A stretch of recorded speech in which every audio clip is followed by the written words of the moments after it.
Hello दोस्तों, मैं SK Sharma आप सभी का मैथ्स अड्डा चैनल पर स्वागत करता हूं। अपना टॉपिक चल रहा है प्रतिशत और आज प्रतिशत का है पार्ट चौथा। आज का सवाल है कि एक परीक्षा में उत्तीर्ण होने के लिए 35% अंक लेने होते हैं। एक अभ्यर्थी को 40 अंक मिले तथा वह 30 अंकों से अनुत्तीर्ण हो गया तो परीक्षा में अधिकतम अंक कितने हैं? वह परीक्षा कितने अंकों की है? हमें परीक्षा में पास होने के लिए 35% अंकों की आवश्यकता है, सवाल में दिया हुआ है। सवाल में यह लिखा हुआ है कि एक विद्यार्थी को 40 अंक मिले और वह 30 अंकों से फेल हो गया। 40 तो मिले, 30 से फेल हो गया, मतलब हम ये कह सकते हैं कि अगर उसके 70 नंबर होते तो वो क्या हो जाता? पास हो जाता। 40 तो मिले, 30 से फेल, अगर 70 मिलते तो वो क्या हो जाता? पास। परसेंट की बात करूं तो उसे पास होने के लिए 35% अंकों की आवश्यकता है और अगर अंकों की बात करूं तो उसे पास होने के कितने अंक चाहिए? 70 अंक चाहिए। तो हम ये कह सकते हैं कि हमारा जो 35% है वो किसके बराबर है? 70 के बराबर है। 35% किसके बराबर है? 70। ध्यान रखना, जब कोई परसेंट और किसी संख्या के बराबर हो तो संख्या कितनी? 70 किसके बराबर है? 35 के। इंटू में क्या लगाएंगे?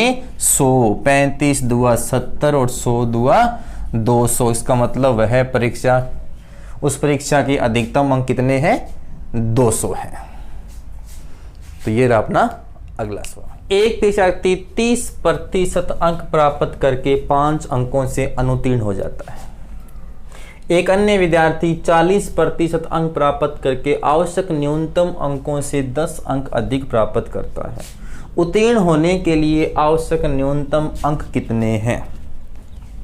देखो, 2 विद्यार्थी हैं, एक को तो 30% नंबर मिले हैं और वो है जो 5 अंकों से फेल हो गया।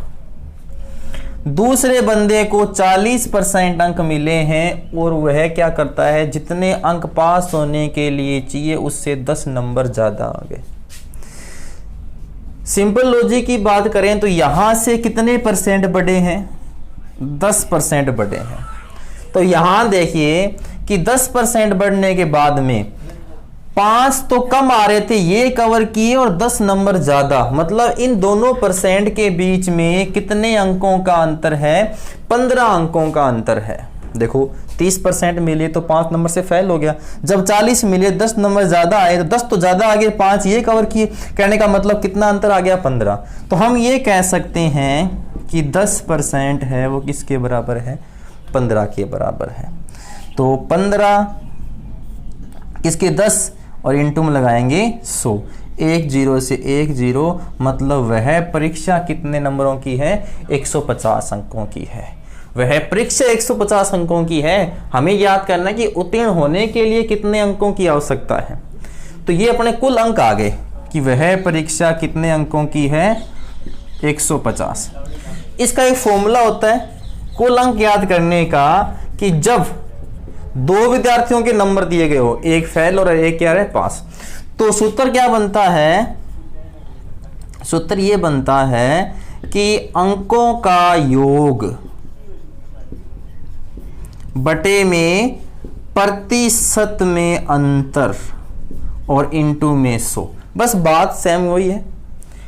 अंकों का योग 5 और 10 15 बटे में प्रतिशत में अंतर, 30-40 में कितने का अंतर है? 10 का, इंटू में 100। 1 से 1, मतलब वह परीक्षा कितने नंबर की है? 150 नंबर की है। लेकिन हमें यह ज्ञात करना है कि उसे पास होने के लिए कितने अंकों की आवश्यकता है। अब इन दोनों में से कोई सा, यहां देखिए 30% नंबर मिलते हैं तो 5 अंकों से फेल होता है। तो मैं क्या करता हूं? 30% को अंकों में चेंज कर लेता हूं, मतलब कुल अंक कितने हैं? 150। तो हम क्या करते हैं? 30% ज्ञात कर लेते हैं किसका?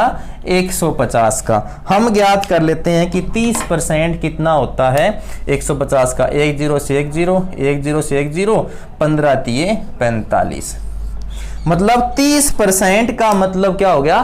45।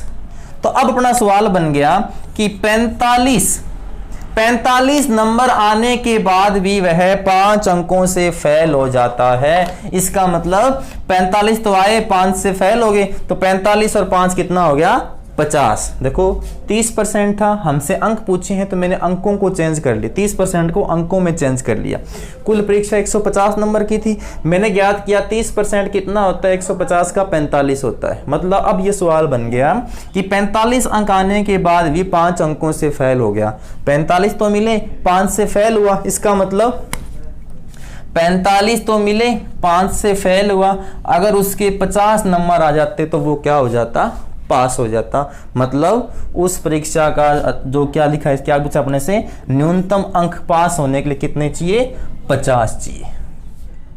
अजय अपने वेतन का 25% घर किराए पर, 5% खाद्यान्न, 15% यात्रा और 10% कपड़ों पर खर्च करता है।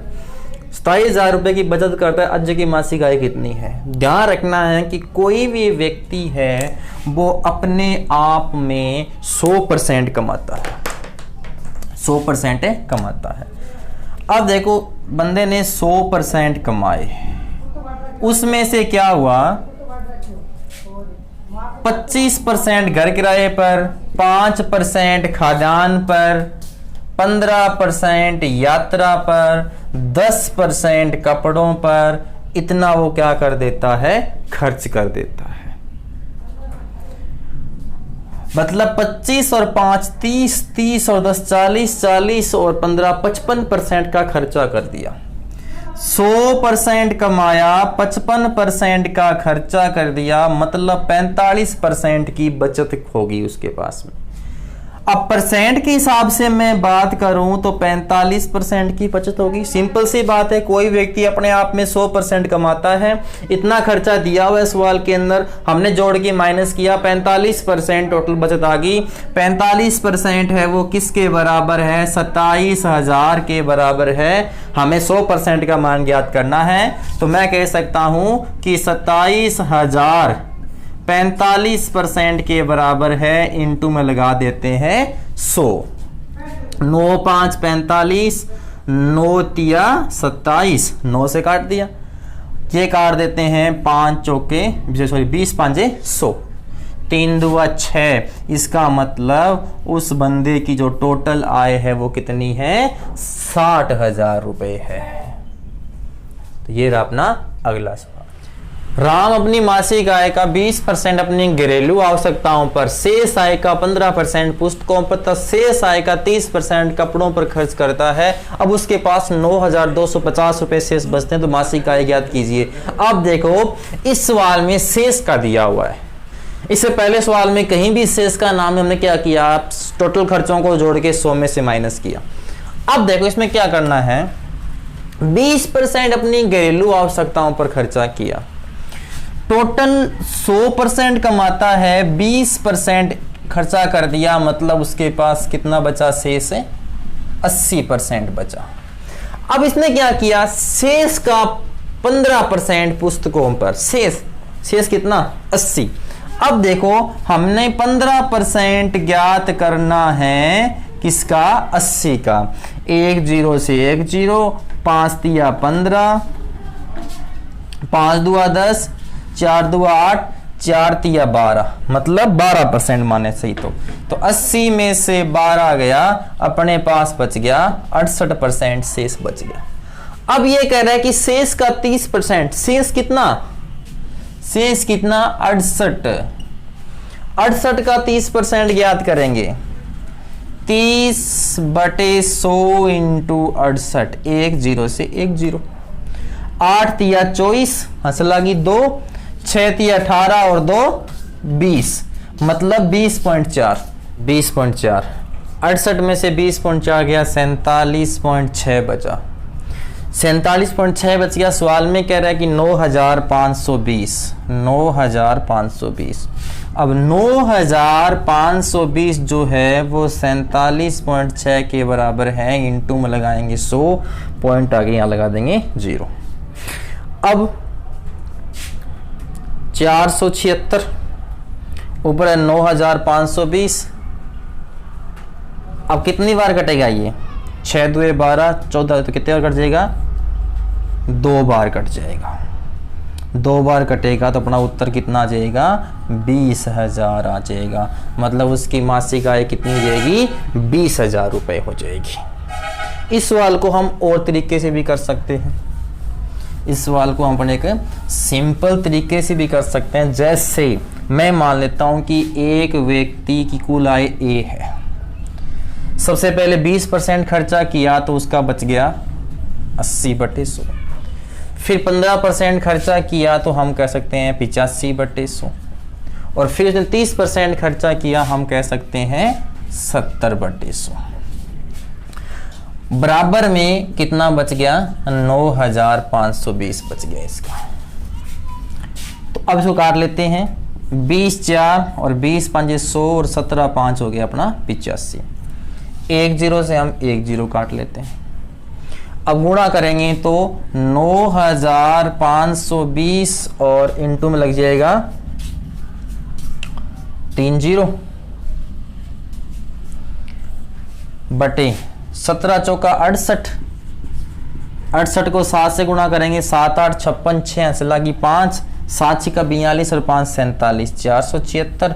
ये कट जाएगा 2 से, अपना उत्तर कितना आ जाएगा, 20,000 आ जाएगा। तो हम इसको इस तरीके से भी कर सकते हैं।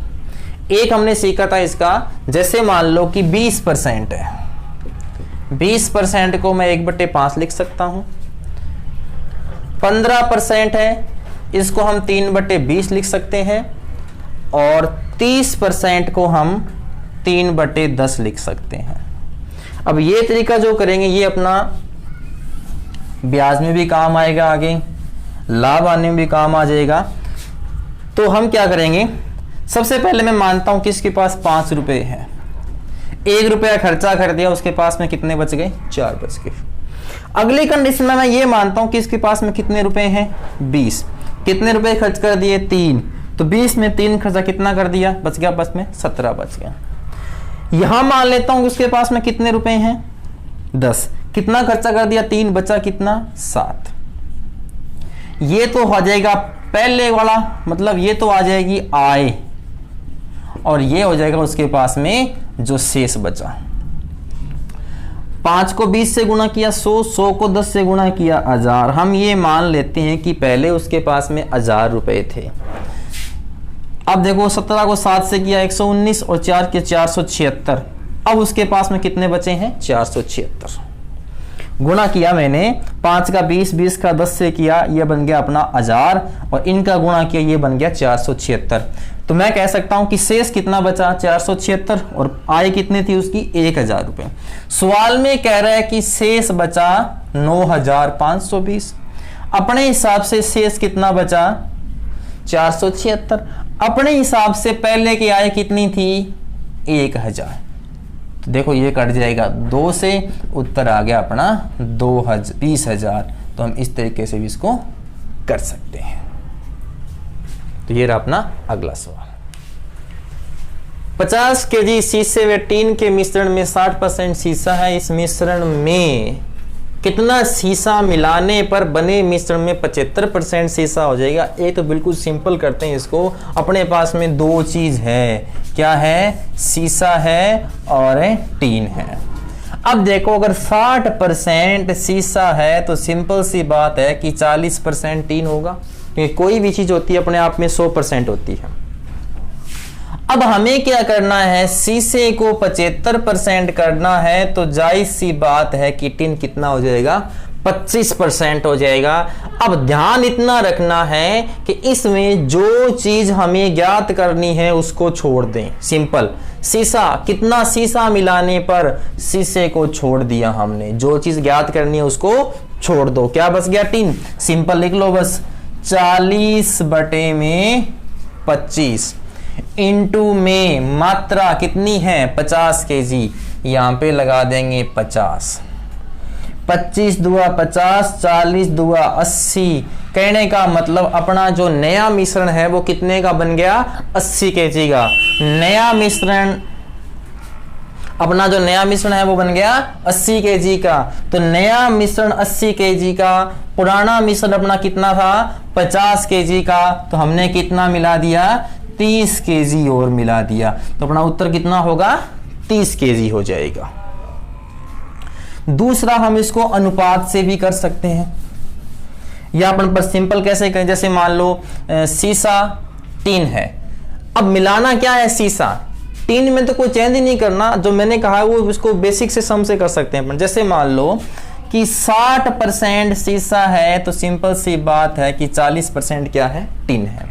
मैं ज्ञात कर सकता हूं कि 50 kg जो मिश्रण है उसका 40% कितना होता है? 10 से 10, तो ये जाएगा 20 kg। तो मैं ये कह सकता हूं कि अपना टिन कितना है अपने पास में? 20 kg। अब देखो मिलाना क्या है? सीसा। शीशे की मात्रा कितनी करनी है? 75%। अगर शीशे की मात्रा 75% करूंगा तो टिन की मात्रा कितनी बचेगी? 25%। लेकिन टिन का वजन तो चेंज नहीं हुआ। टिन पहले भी 20 था, अब भी कितना है? 20 है।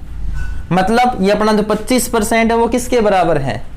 20 के बराबर है। ये 20 किसके बराबर हैं? 25 के। इंटू में लगाएंगे 100, क्योंकि पूरा मिश्रण कितने का होता है? 100%। 25 चौका 100 और ये जाएगा 80 kg। तो हमको इस तरीके से भी इसको कर सकते हैं। तो ये रहा अपना अगला सवाल। चीनी था पानी के 12 लीटर घोल में 4% चीनी है। घोल को गर्म करके वाष्प द्वारा 2 लीटर पानी वाष्प द्वारा उड़ा दिया जाए तो शेष घोल में कितने प्रतिशत चीनी है? देखिए अपने पास में घोल कितने का है? 12 का, और चीनी कितनी है? 4%। तो सबसे पहले हम ज्ञात करते हैं कि 4% कितना होता है? 12 का। 12 चौका 48। तो मैं ये कह सकता हूं कि 0.48 kg चीनी है अपने पास में। अब देखो पानी उड़ा दिया 2 लीटर। पहले घोल कितना था? 12 का। पहले घोल 12 का था, 2 पानी उड़ गया अपने पास में। अब कितना बचा है? 10 लीटर का घोल बचा है। अब 10 लीटर में कितनी चीनी है? 0.48 kg है। तो अब ज्ञात करना है कि चीनी का परसेंट क्या होगा। तो 0.48 किस में है? 10 लीटर में है। इंटू में क्या लगाएंगे? 100, क्योंकि परसेंट ज्ञात करना है। पॉइंट आगे बट्टे में क्या लगा देंगे? 100 कट जाएगा, एक के बाद लग जाएगा पॉइंट। तो अब हम ये कह सकते हैं कि उस घोल में चीनी का प्रतिशत कितना है? 4.8%। उत्तर आ जाएगा सी नंबर अपना। तो ये रहा अपना अगला सवाल। किसी परीक्षा में 60% विद्यार्थी अंग्रेजी में, 70% गणित में उत्तीर्ण हुए। यदि 20% विद्यार्थी दोनों विषयों में अनुत्तीर्ण रहे हों तथा 2500 विद्यार्थी दोनों विषयों में उत्तीर्ण रहे हों तो कुल परीक्षार्थियों की संख्या ज्ञात करनी है। इसमें ध्यान रखना है कि जो एक में हो, जैसे मान लो कि अंग्रेजी में 60% पास हो गए, गणित में 70% पास हो गए। अब देखो 20% अनुत्तीर्ण हुए। अगर 20% अनुत्तीर्ण हुए हैं तो 80% उत्तीर्ण हो गए। सारी चीज अपने आप में 100% होती है। तो ध्यान रखना कि जो एक में है वो तो प्लस करना है, और जो दोनों में है वो क्या करना है? माइनस करना है। और तीनों इकाई क्या होनी चाहिए? सेम होनी चाहिए। ये उत्तीर्ण का है, ये उत्तीर्ण का है, तो ये भी किसका होना चाहिए? उत्तीर्ण का होना चाहिए। मैंने लिखा 20% अनुत्तीर्ण है, लेकिन हमने क्या चेंज किया? उत्तीर्ण में कितना हो गया? 80। 130 में से 80 माइनस किया तो बच गया 50। ये भी उत्तीर्ण का था, ये भी उत्तीर्ण का था, और ये भी उत्तीर्ण का था। तो जो अपने पास में परसेंट निकल के आया है वो भी किसका आएगा? उत्तीर्ण का एक्यूरेट निकल गया। मतलब 50% पास हो गए। सवाल में क्या कह रहा है? 2500। 50% का मतलब 2500। 50% का मतलब होता है कोई चीज का आधा। तो 100% का मतलब क्या हो जाएगा? 5000। मतलब उस परीक्षा में परीक्षार्थियों की संख्या कितनी थी? 5000 थी। तो आज के लिए बस इतना ही।